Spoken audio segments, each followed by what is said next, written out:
I always thought people were so cute when they have the little cheeks and they're like rosy, but mine are pretty plain. If I was gonna change one feature about my face, I would say that I would want fuller lips. I'm definitely a person that looks tired when I'm tired, and when people say that, I immediately am like, oh man. I'm starting to already get little crow's feet and stuff, which like my mom has, so yeah. I'm a forensic artist. I was trained at the FBI Academy in 1993 in composite art. Worked for the San Jose Police Department as the police artist from 1995 to 2011. We didn't really know what we were doing, so that was nerve-wracking for everyone. I showed up to a place I had never been and walked into this big warehouse, and at the very end, there was a guy with his back to me with a drafting board. I had a curtain separating me so that I don't see him. We'll begin. First of all, tell me about your hair. Brown, long, I guess a little bit past my shoulders. Your jaw. My mom told me I had a big jaw. Yeah, they're brown eyebrows, dark brown eyebrows. Okay. I didn't know what he was doing, but then I could tell after several questions that he was drawing me. Tell me about your chin. I guess I haven't really compared it to anyone else's chin, but especially when like I smile, I just feel like it kind of protrudes a little bit.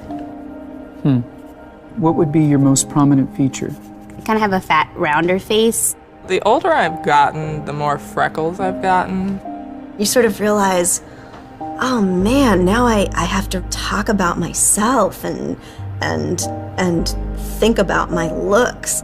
I'm 40, so I'm starting to get a little bit of the crow's feet thing going on. Once I get a sketch, I say thank you very much, and then they leave. I don't see them. I still didn't know. All I had been told before the sketch was to get friendly with this other woman, Chloe. Today I'm going to ask you some questions about a person you met earlier, and I'm going to ask you some general questions about their face.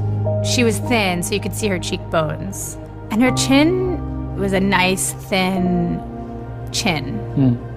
The women were really critical about moles or scars or things like that, and yet they were describing just a normal, beautiful person. She had nice eyes. They lit up when she spoke and were very expressive. The length of the nose, what is that like? Short. Short. Yeah, cute nose. Her face was fairly thin. She had blue eyes, very nice blue eyes. Okay.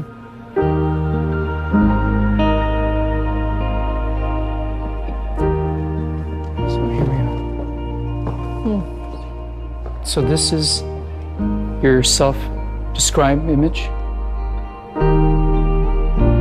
And then somebody else described you and I did this sketch.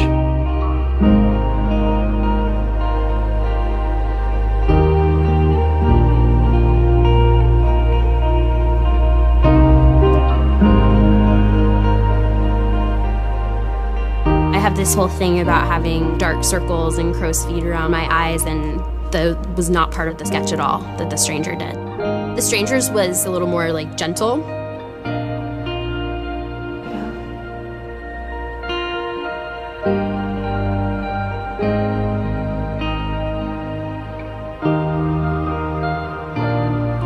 That's pretty different. Which is very strange.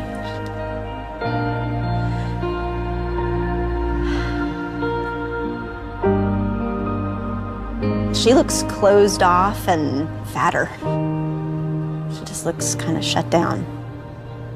Sadder, too.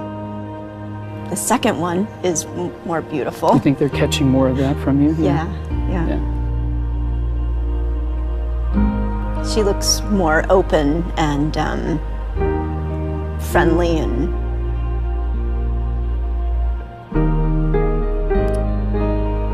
happy. I've come a long way in how I see myself, but I think I still have some way to go.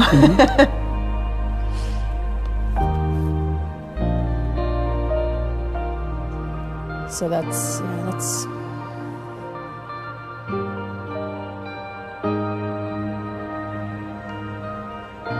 I have some work to do on myself.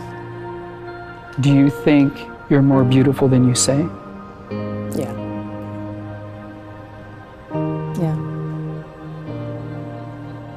Chloe's perception was so clearly different. Her picture looked like somebody I thought I would want to talk to and be friends with, like a happy, light, much younger, much brighter person. He really did do exactly what I told him. Is that what I'm telling people? Is that how I think people should treat me?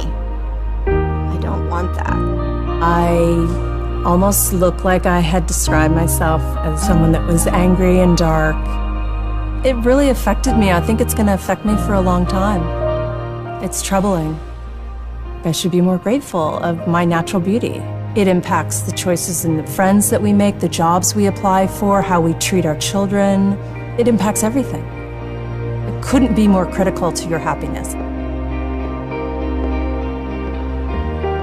Our self-perceptions are generally kind of harsh and unbecoming when really that's not how the world sees us.